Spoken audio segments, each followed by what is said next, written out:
হাড় নেই, চাপ দিবেন না। খুলি এখন ফ্রিজে সংরক্ষিত আছে। আরে না, কান ও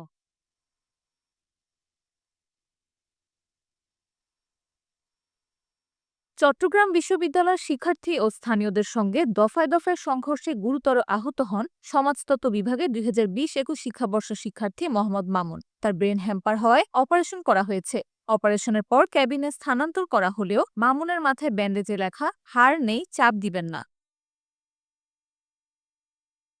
টানা ৪ দিন লাইফ সাপোর্ট এবং আইসিইউতে থাকার পর বৃহস্পতিবার মামুনের অবস্থার কিছুটা উন্নতির কথা জানিয়েছেন পার্ক ভিউ হাসপাতালের জেনারেল ম্যানেজার জিয়াউদ্দিন। জানা যায়, হামলার সময় ধারালো দেশীয় অস্ত্র দিয়ে মামুনের মাথার পেছনে ব্রেনের অংশে মারাত্মকভাবে আঘাত করে স্থানীয়রা। অপারেশন করে তার মাথা থেকে ১৩ টুকরো হাড় বের করা হয়েছে। তার খুলি এখন ফ্রিজে সংরক্ষিত আছে। সুস্থ হলে ২ মাস পর মামুনের মাথার খুলি লাগাতে হবে বলে বিশেষজ্ঞ ডাক্তাররা জানিয়েছেন। এছাড়া তার নাকে ও মুখে অনেক রক্তক্ষরণের পাশাপাশি কানের পর্দা ফেটে যায়। গত ৩১ আগস্ট সংঘর্ষের সময় মামুনের মাথায় ধারালো রামদা চাপাতি দিয়ে আঘাত করা হয়। গুরুতর অবস্থায় নগরের পার্ক ভিউ হাসপাতালে আনা হলে ওই রাতে তার অস্ত্রোপচার করে তাকে লাইফ সাপোর্টে নেওয়া হয়।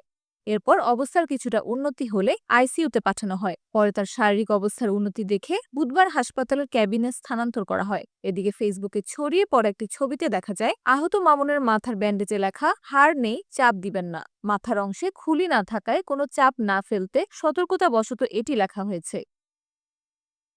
মামুনের সহপাঠী রাসেল রানা জাগো নিউজকে বলেন, ওর অবস্থা বর্তমানে উন্নতির দিকে। ক্যাবিনে শিফট করা হয়েছে। ইশারার মাধ্যমে কথা বলার চেষ্টা করছে। মাথার হাড় ভেঙে ভেতরে টুকরো টুকরো হয়ে গিয়েছিল এবং ভেতরে রক্ত জমাট বেঁধেছিল। এজন্য মাথার পেছনে ব্রেনের অংশে অপারেশন করা হয়েছে। তিনি আরো বলেন, খুলি পুনরায় লাগাতে ডাক্তার সাধারণত ২ মাস সময় চেয়েছেন। পরিস্থিতি ভালো হলে ১ মাসের মধ্যে লাগাতে পারেন। যদি অবনতি হয় তাহলে আরও বেশি সময় লাগতে পারে।